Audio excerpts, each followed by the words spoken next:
Hello everyone, welcome back to my channel that is Biology Achievers. My name is Simmi Singh. आज का जो video है उसमें हम क्या पढ़ने वाले हैं, रूट नोड्यूल जो फॉर्मेशन होता है उसके बारे में हम आज के वीडियो में पढ़ेंगे। इससे पहले हम दो वीडियो पढ़ चुके हैं अबाउट नाइट्रोजन फिक्सेशन, ठीक है, और जिसको हम बोल सकते हैं बायोलॉजिकल नाइट्रोजन फिक्सेशन या फिर हो नाइट्रोजन साइकिल।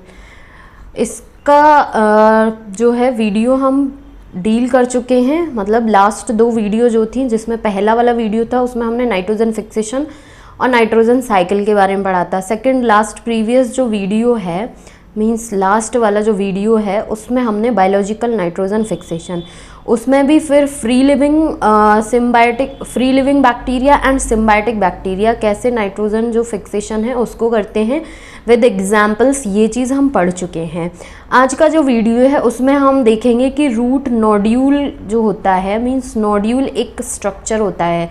सो इस स्लाइड में हम देख सकते हैं कि ये जो रूट सिस्टम में स्फेरिकल बॉल लाइक स्ट्रक्चर जो प्रेजेंट है इसको हम बोलते हैं नोड्यूल, जो कि प्लांट रूट जो होती है उसकी सरफेस पर फॉर्म होता है, इसीलिए इसको एक टर्म दिया जाता है जिसको हम बोलते हैं रूट नोड्यूल, ठीक है। ये जो रूट नोड्यूल होता है ये क्या करता है, नाइट्रोजन फिक्स जो कराने वाले बैक्टीरिया होते हैं, नाइट्रोजन फिक्सिंग जो बैक्टीरिया होते हैं उसको कंटेन करके रखता है। सो ये स्ट्रक्चर जो होता है वो एक इम्पॉर्टेंट रोल प्ले करता है for the nitrogen fixation in legumes और एक्टिनोराइजल प्लांट्स। एक्टिनोराइजल प्लांट्स जो हैं वो उसमें आ जाते हैं वुडी प्लांट्स, जैसे कि एल्डर ट्री, जो इसके बारे में हम कल पढ़ चुके हैं कि एक्टिनोराइजल प्लांट्स क्या होते हैं, इसके बारे में थोड़ा डिटेल में हमने कल के वीडियो में पढ़ा था, मीन्स प्रीवियस वीडियो में।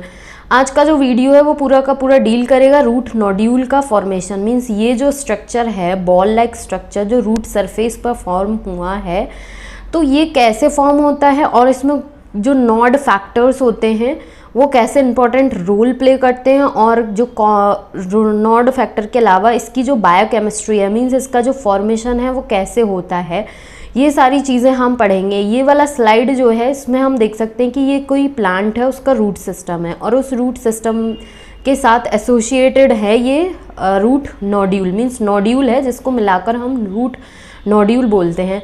अगर ये थोड़ा कंफ्यूजिंग सा लग रहा है तो मैं यहाँ पर एक स्ट्रक्चर ड्रॉ करती हूँ। ये फॉर एग्जांपल ये प्लांट सिस्टम है जिसका ये रूट सिस्टम है, जो कि नेटवर्क की फॉर्म में रूट जो है सॉइल के अंदर कुछ इस तरीके से फैला हुआ होता है, ठीक है। ये जो रूट होती हैं इसके ऊपर में जब ये कुछ इस तरीके के स्ट्रक्चर्स जो हैं वो फॉर्म होते हैं, ball like spherical round shape का स्ट्रक्चर अगर रूट सिस्टम में प्रेजेंट है, फॉर्म हुआ होता है, तो इस वाले स्ट्रक्चर को हम बोलते हैं नोड्यूल, जो कि रूट की सरफेस पर प्रेजेंट होता है। तो इसको पूरे को मिलाकर हम बोल देते हैं रूट नोड्यूल, जो कि नाइट्रोजन फिक्सेशन में हेल्प करता है, जिससे कि प्लांट को जो नाइट्रोजन की रिक्वायरमेंट है वो फुलफिल हो सके।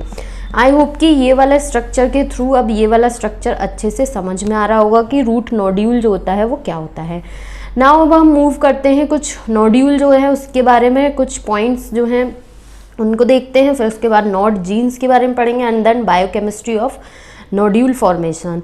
सो नोड्यूल क्या है, the special organ of the host plant, ऐसे आ जाएगा, host plant enclose the nitrogen fixing bacteria. Nodule जो होता है वो एक स्पेशल ऑर्गन होता है, होस्ट प्लांट जो है उसके सरफेस पर, रूट सरफेस पर प्रेजेंट होता है, जो कि नाइट्रोजन फिक्सिंग बैक्टीरिया जो है उसको कंटेन करके रखता है। In the case of legumes and actinorhizal plants, so जो जितने भी लेग्यूम्स होते हैं और जो एक्टिनोराइजल प्लांट्स जो कि कंटेन करता है वुडी ट्रीज, वुडी प्लांट्स जो होते हैं वो इस कैटेगरी में आ जाते हैं। सो जितने भी लेग्यूम्स और वुडी प्लांट्स होते हैं उनमें क्या होता है कि the nitrogen fixing bacteria induce the plant to form root nodule. ये जो नाइट्रोजन फिक्सिंग बैक्टीरिया है वो प्लांट को इंड्यूस करता है कि वो रूट नोड्यूल जो है उसको फॉर्म करे और उसके थ्रू नाइट्रोजन फिक्सेशन जो है उसका प्रोसेस देखा जाए। उसके बाद कुछ ग्रासेस जो हैं उनमें भी ये इस तरीके का एसोसिएशन, इस तरीके का फॉर्मेशन देखा जाता है, ठीक है। जो रूट के साथ में ये जो नाइट्रोजन फिक्सिंग बैक्टीरिया एक एसोसिएशन में रहते हैं उसको हम बोलते हैं सिम्बायोटिक एसोसिएशन या फिर सिम्बायोटिक रिलेशनशिप, जिसमें एक म्यूचुअलिस्टिक म्यूचुअली एक दूसरे को बेनिफिट करते हैं। सो ग्रासेस जो हैं उनमें भी इस तरीके का सिम्बायोटिक रिलेशनशिप देखा जाता है नाइट्रोजन फिक्सिंग ऑर्गेनिजम्स या फिर नाइट्रोजन फिक्सिंग बैक्टीरिया जो होते हैं उसके साथ में। बट ये जो एसोसिएशन होता है उसमें रूट नोड्यूल्स जैसा कोई भी स्ट्रक्चर जो है वो प्रोड्यूस नहीं होता है। यहाँ पर ये एक इम्पॉर्टेंट पॉइंट हो जाता है इस तरीके से। उसके बाद ये जो नोड्यूल होता है वो क्या करता है, कंटेन करता है ऑक्सीजन बाइंडिंग एक हीम प्रोटीन जो है उसको कंटेन करता है, जिसको हम लैग हीमोग्लोबिन के नाम से जानते हैं। ठीक है, लैग हीमोग्लोबिन जो है नोड्यूल जो स्ट्रक्चर है उसके अंदर प्रेजेंट होती है, और ये लैग हीमोग्लोबिन जो प्रोटीन है उसी की वजह से नोड्यूल जो है उसका जो कलर है वो हमें haem pink means baby pink colour का दिखाई देता है। और ये जो लैग हीमोग्लोबिन है वो क्रूशियल रोल प्ले करती है सिम्बायोटिक नाइट्रोजन फिक्सेशन में, मीन्स नाइट्रोजन के फिक्सेशन में ये इंपॉर्टेंट या फिर मीन्स क्रूशियल रोल जो है वो प्ले करती है। Leghaemoglobin are the most abundant protein in nodules giving them a haem pink colour and the crucial for symbiotic nitrogen fixation. उसके बाद क्या आता है कि ये जो लैग हीमोग्लोबिन है उसके पास हाई एफिनिटी होती है ऑक्सीजन से बाइंड करने की, मींस 10 टाइम्स हायर होती है। ह्यूमन हीमोग्लोबिन जो है उसकी जो बीटा चेन जो है उसके कंपैरिजन में लैग हीमोग्लोबिन जो है उसके पास 10 टाइम्स हायर एफिनिटी होती है for the binding of oxygen. So इस तरीके से नोड्यूल जो है वो क्या एक स्पेशल ऑर्गन है। उसके बाद नोड्यूल जो है लैग हीमोग्लोबिन नाम की प्रोटीन जो है वो उसमें प्रेजेंट होती है, उसी की वजह से ये नाइट्रोजन फिक्सेशन का प्रोसेस होता है और उसकी वजह से पिंक कलर का हमें नोड्यूल जो है वो दिखाई देता है। ये था कुछ नोड्यूल के बारे में। आई होप एंड ये स्ट्रक्चर है नोड्यूल का, रूट नोड्यूल का, जो कि रूट की सरफेस पर कुछ बॉल लाइक स्ट्रक्चर अपीयर हो रहा है। आई होप कि ये स्टोरी अच्छे से समझ में आ गई होगी। उसके बाद हम देखते हैं कि नोड्यूल एंड नोड्यूलेशन जीन जो होते हैं वो क्या होते हैं। सो दो तरीके के जीन होते हैं इसमें। एक कॉमन नोड जीन्स होते हैं जो कि कॉमन होते हैं, सारे राइजोबियल स्ट्रेन जो है उनमें पाए ही जाएंगे। बट कुछ ऐसे होते हैं कि होस्ट के स्पेसिफिक होते हैं, सो उनको हम बोलते हैं host specific nod genes. So इसमें सबसे पहले देखते हैं कि plant genes specific to nodules. Plant के जीन्स जो नोड्यूल के लिए स्पेसिफिक होते हैं उनको हम नोड्यूलिन जीन के नाम से जानते हैं। यहाँ पर ये चीज़ ध्यान देनी है कि ये जो नोड्यूलिन जीन है इसको हमने कैपिटल NOD लिखा हुआ है।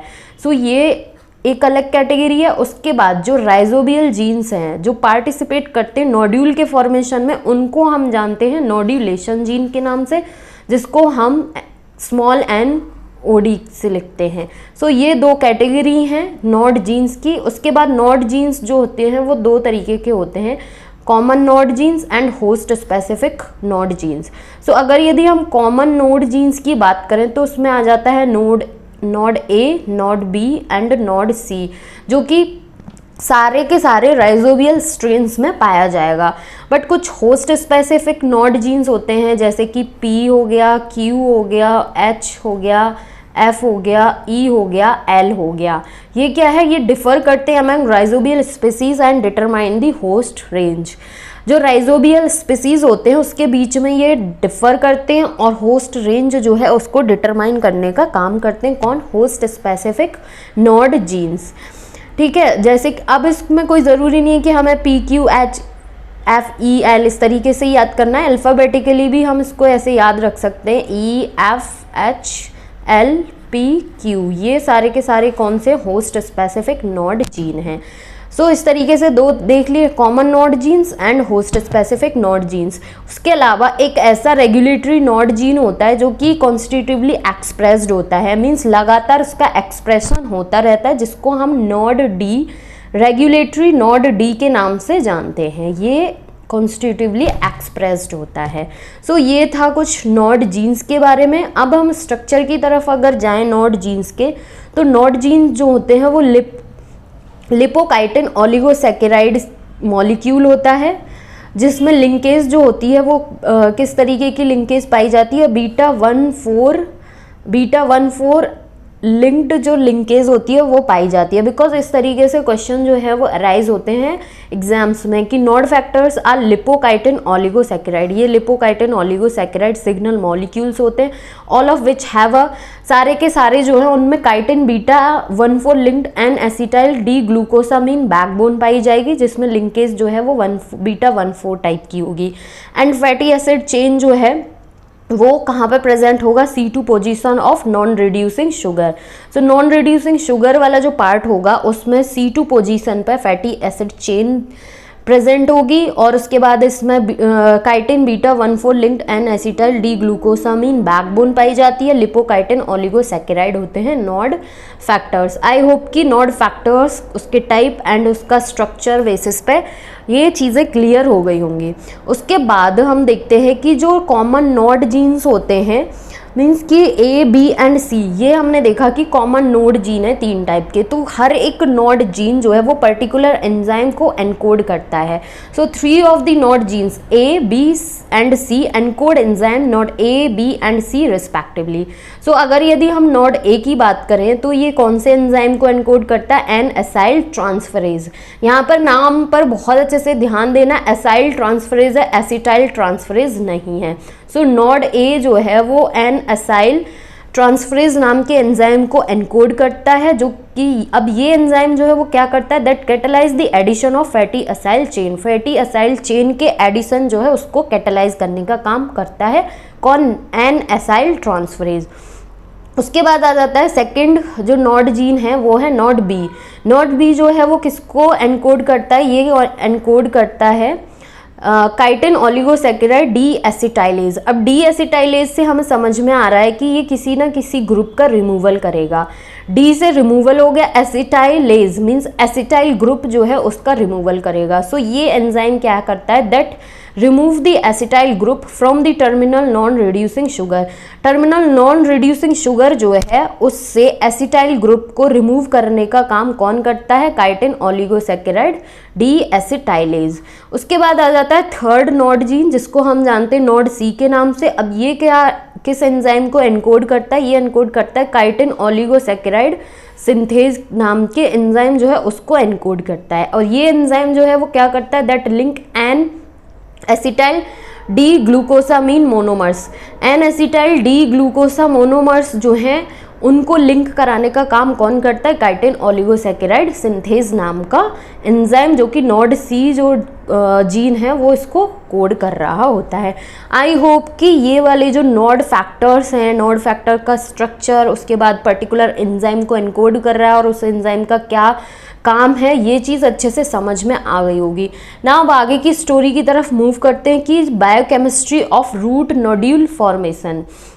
रूट नोड्यूल फॉर्मेशन जो है उसकी बायोकेमिस्ट्री क्या है, कैसे इसका वर्क जो है वो चलता रहता है।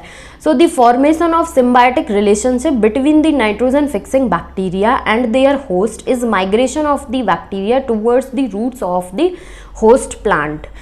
This migration is a chemotactic response mediated by chemical attractants, especially flavonoids, isoflavonoids and betaines secreted by roots. अब ये जो दो लाइन हैं, मीन्स ये जो दो पॉइंट हैं, इसको हम सिंपल से अपनी लैंग्वेज में समझते हैं कि जो होस्ट प्लांट है वो और जो नाइट्रोजन फिक्सिंग बैक्टीरिया हैं, ये दोनों एक दूसरे के साथ एक रिलेशन में जाएंगे, एसोसिएशन में जाएंगे, जिसको हम बोलते हैं सिम्बायोटिक रिलेशनशिप या फिर सिम्बायोटिक एसोसिएशन। अब ये जो सिम्बायोटिक एसोसिएशन है वो कैसे डेवलप होता है, तो प्लांट रूट सिस्टम जो है, मींस प्लांट की जो रूट है उसमें रूट हेयर्स प्रेजेंट हैं। सो रूट हेयर्स के थ्रू कुछ केमिकल सब्सटेंस या फिर केमिकल अट्रैक्टेंट्स जैसे कि फ्लेवोनॉइड्स, आइसोफ्लेवोनॉइड्स, बीटेन्स, ये सीक्रेट होते हैं। जैसे ही ये सीक्रेट होते हैं तो जो नाइट्रोजन फिक्सिंग बैक्टीरिया की पॉपुलेशन है, जिसको हम राइजोबिया के नाम से जानते हैं, वो इनकी तरफ अट्रैक्ट होती है। अट्रैक्ट होने के बाद वो एक इन्फेक्शन कॉज करती है रूट हेयर में। तो ये जो रिलेशनशिप बन रहा होता है इसी को हम सिम्बायोटिक रिलेशनशिप और सिम्बायोटिक एसोसिएशन के नाम से जानते हैं, और इस तरीके से ये एसोसिएशन जो है वो डेवलप होता है। नाउ नेक्स्ट पॉइंट की बात अगर हम करें तो दीज अट्रैक्टेंट, अब ये जो अट्रैक्टेंट होते हैं activate the rhizobial nod D protein.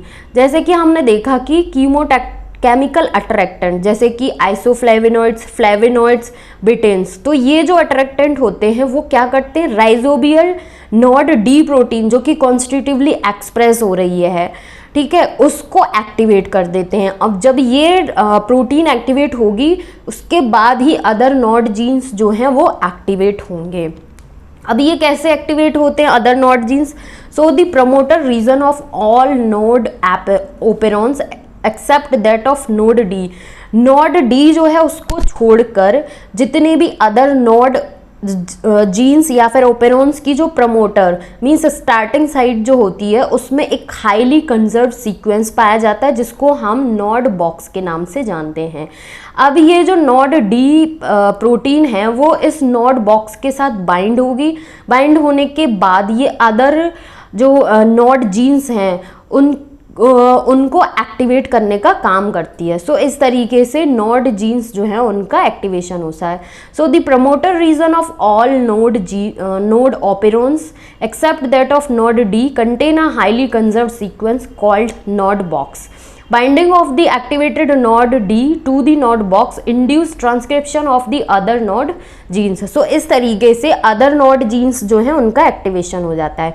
So यहाँ पर हम एक सिनेरियो से समझते हैं, मीन्स समराइज वे में समझते हैं इस पूरे स्लाइड को, कि रूट हेयर जो था उसने कुछ केमिकल अट्रैक्टेंट जैसे कि फ्लेविनॉइड्स, आइसोफ्लेविनॉइड्स, बिटेन्स इसको सीक्रेट किया। उसकी वजह से, सीक्रेशन की वजह से जो नाइट्रोजन फिक्सिंग बैक्टीरिया की पॉपुलेशन थी सॉइल में वो उसकी तरफ अट्रैक्ट हुई। अट्रैक्ट होने के बाद उन दोनों में एक सिम्बायोटिक एसोसिएशन हुआ। सिम्बायोटिक एसोसिएशन हुआ, उसके बाद ये जो अट्रैक्टेंट थे उन्होंने राइजोबिया का जो नॉड डी प्रोटीन था उसको एक्टिवेट किया। अब ये नॉड डी जो है वो प्रमोटर रीजन पर प्रेजेंट हाईली कंजर्व सीक्वेंस जिसको नॉड बॉक्स से नाम से जानते हैं उसके साथ बाइंड करेगा। बाइंड करने के बाद अदर नॉड जीन्स जो हैं उनको एक्टिवेट करेगा। सो इस तरीके से नॉड डी प्रोटीन एक्टिवेट हुई, उसके बाद अदर नॉड जीन्स जो हैं उनका एक्टिवेशन हुआ। आई होप कि ये वाला भी जो स्लाइड है इसमें जितने भी पॉइंट्स हैं वो अच्छे से क्लियर हो गए होंगे। नाउ मूव करते हैं हम नेक्स्ट स्नैरियो की तरफ कि ये जो प्रोसेस है वो किस तरीके से चल रहा होता है। उसके बाद host specific nod genes that vary among rhizobial species. Host specific nod genes जो थे जो वेरी करते हैं राइजोबियल स्पीसीज के साथ में आर इन्वॉल्व। ये किस में इन्वॉल्व होते हैं? In the modification of fatty acid chain. Means कि होस्ट स्पेसिफिक नॉड जीन्स जो हैं वो इन्वॉल्व होते हैं modification of fatty acid chain और द एडिशन ऑफ ग्रुप्स जो कि इंपॉर्टेंट होता है डिटरमाइनिंग होस्ट स्पेसिफिसिटी के लिए। Nod E and nod F determine the length and degree of saturation of fatty acid chain. अब जो होस्ट स्पेसिफिक नॉड जीन्स थे उसमें ई और एफ जो है वो फैटी एसिड चेन की लेंथ और उसकी डिग्री ऑफ सेचुरेशन जो है उसको डिटरमाइन करने में रोल प्ले करते हैं। उसके बाद पर्टिकुलर लेग्यूम होस्ट जो है मीन्स लेग्यूम प्लांट जो है वो पर्टिकुलर या फिर स्पेसिफिक नॉड फैक्टर के आगे रिस्पॉन्स करता है।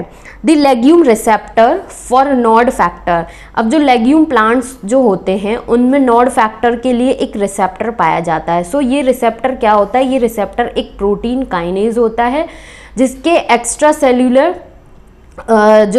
Cellular sugar binding lysine motif domain जो है वो प्रेजेंट होता है। एक्स्ट्रा सेल्यूलर साइड पर sugar binding lysine motif domain जो है वो इसमें पाया जाता है इस रिसेप्टर में। उसके बाद नोड्यूल फॉर्मेशन में अगर हम देखें नॉड फैक्टर्स के अलावा कुछ फाइटो हार्मोन्स होते हैं जैसे कि साइटोकाइनिन, उसके बाद ऑक्सिन एंड इथिलीन। ये phyto hormones means plant hormones होते हैं जो कि रूट नोड्यूल फॉर्मेशन में भी इम्पॉर्टेंट रोल प्ले करते हैं। अब हम आगे के प्रोसेस में ये देखते हैं कि ये जो फाइटो हार्मोन्स है वो कैसे इंपॉर्टेंट रोल प्ले कर रहे होते हैं रूट नोड्यूल फॉर्मेशन में। सो यहाँ पर हम देख सकते हैं कि nod factor activate localised cytokinin signalling in the root cortex and pericycle leading to the localised suppression of polar auxin transport which in turn induce nodule morphogenesis and stimulate cell division. अब इस पूरी line का कहने का मतलब ये है कि ये जो नॉड फैक्टर था ये क्या करता है, इसने एक्टिवेट किया साइटोकाइनिन सिग्नलिंग। साइटोकाइनिन सिग्नलिंग जो है उसको इसने एक्टिवेट किया। साइटोकाइनिन सिग्नलिंग जो है एक्टिवेट होने की वजह से ये क्या करती है, इनहिबिट कर देती है ऑक्सिन का जो पोलर ट्रांसपोर्ट है उसको। ऑक्सिन का जो पोलर ट्रांसपोर्ट है वो इनहिबिट कर दिया साइटोकाइनिन ने। उसके बाद क्या होता है कि ये जब ऑक्सिन का पोलर ट्रांसपोर्ट इनहिबिट हो जाता है तो उसके बाद ये इंड्यूस करती है नोड्यूल मॉर्फोजेनेसिस।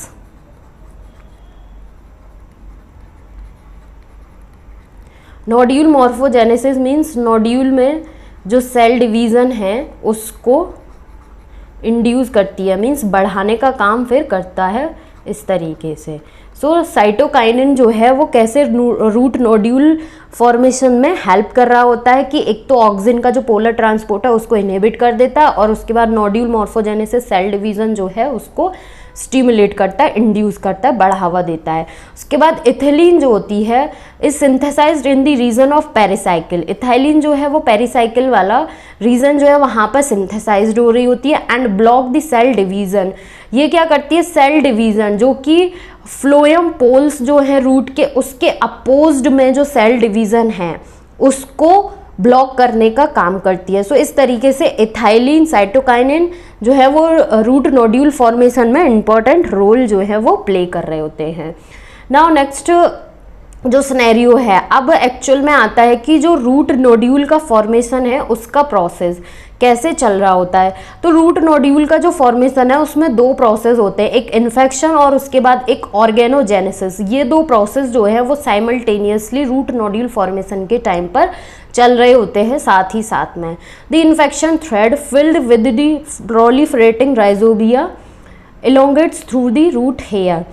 ये वाला जो पॉइंट्स है इनको समझने के लिए हम पहले इसके प्रोसेस पर जाते हैं, स्ट्रक्चर के थ्रू और पॉइंट्स के थ्रू इसका रूट नोड्यूल का फॉर्मेशन मीन्स इन्फेक्शन थ्रेड जो है इसका फॉर्मेशन कैसे होता है उस चीज़ पर जाते हैं, उसके बाद उस बैक स्लाइड पर आएंगे। सो सबसे पहले क्या होता है कि rhizobia binding with root hair with the help of chemotactic response. अभी ये वाला जो स्लाइड है इसको छोड़कर इस वाली पे आते हैं कि ये जो है रूट हेयर था। रूट हेयर जो है इसके साथ राइजोबिया मीन्स बैक्टीरियल पॉपुलेशन जो है वो बाइंड कर जाएगी, क्योंकि ये जो रूट हेयर है कुछ केमिकल अट्रैक्टेंट्स जो है उनको सिक्रीट करेगा, उसकी वजह से राइजोबिया जो है इसके रूट हेयर के साथ क्या करेगा, बाइंड कर जाएगा। सो फर्स्ट जो इमेज है और फर्स्ट जो पॉइंट है आई होप कि वो क्लियर हो गया होगा कि rhizobia binding with root hair with the help of chemotactic response. उसके बाद root hair curling in the response of factor sent by bacteria.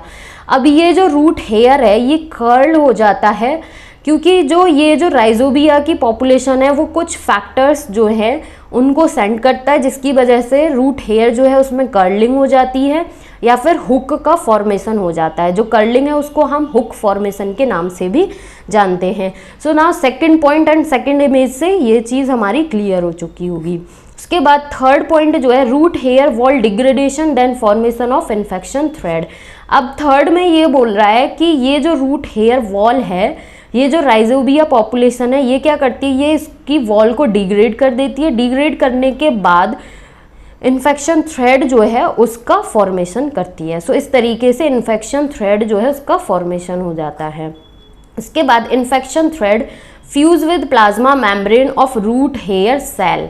अब इसके बाद ये जो इन्फेक्शन थ्रेड है वो ग्रो करता हुआ जाता है और उसके बाद जो ये जो सेल प्रेजेंट हैं, रूट सेल्स जो प्रेजेंट है, रूट में जो सेल्स प्रेजेंट हैं उसकी जो प्लाज्मा मेम्ब्रेन होती है इसके साथ ये फ्यूज कर जाता है। So infection thread membrane fuse with plasma membrane. Infection thread की जो मेम्ब्रेन थी वो फ्यूज कर जाती है प्लाज्मा मेम्ब्रेन के साथ में। सो यहाँ तक हमारी चीज़ें क्लियर हो चुकी हैं। उसके बाद rhizobia released into the apoplast and leading to the new infection thread formation. अब इसके बाद ये जब इसमें पेनिट्रेट कर जाता है मींस फ्यूज हो जाती है इसके साथ प्लाज्मा मेम्ब्रेन, तो ये जो राइजोबिया है वो क्या करता है, न्यू इन्फेक्शन थ्रेड जो है उसका फॉर्मेशन करता है, मीन्स इसमें ब्रांचिंग हो जाती है इन्फेक्शन थ्रेड की।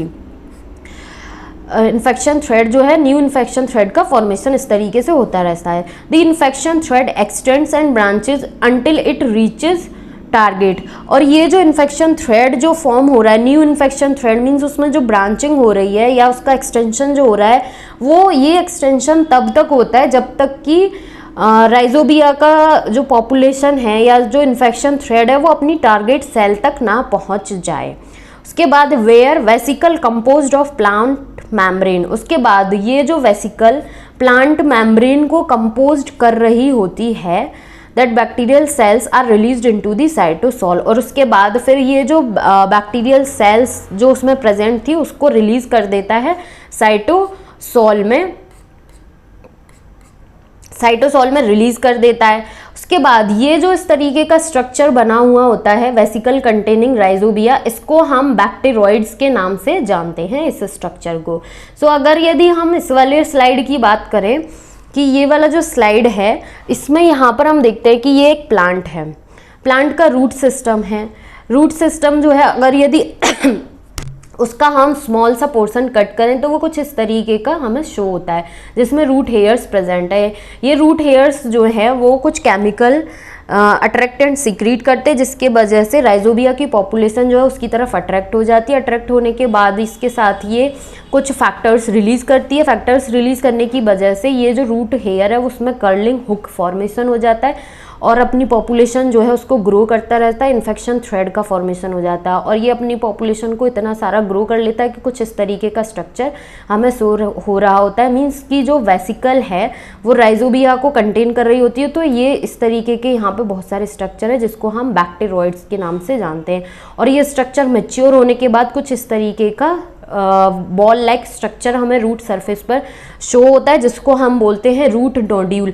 और ये जो रूट नोड्यूल है इसके अंदर में जो नाइट्रोजन फिक्सिंग बैक्टीरिया प्रेजेंट है ये क्या कराते हैं, नाइट्रोजन जो है उसको फिक्स कराते हैं जिसकी वजह से जो प्लांट है वो नाइट्रोजन जो रिक्वायर्ड फॉर्म होती है नाइट्रोजन की उसको लेता है, नाइट्रोजन को लेता है और उसके एक्सचेंज में जो बैक्टीरिया की पॉपुलेशन है वो कुछ न्यूट्रिएंट्स एंड कार्बोहाइड्रेट्स जो है उसको अपनी ग्रोथ के लिए लेती है प्लांट से। सो इस तरीके से ये एक म्यूचुअलिस्टिक रिलेशनशिप में रहते एक दूसरे को म्यूचुअली बेनिफिट कर रहे होते हैं। सो इस तरीके से रूट नोड्यूल जो है उसका फॉर्मेशन देखा जाता है। लेग्यूम प्लांट्स जो हैं उसमें कुछ ग्रासेस में, बट ग्रासेस जो है उनमें इस तरीके का रूट नोड्यूल जो है स्ट्रक्चर नहीं फॉर्म होता है। बट एक्टिनोराइजल मीन्स कुछ वुडी प्लांट्स जो होते हैं उनमें इस तरीके का स्ट्रक्चर देखा जाता है।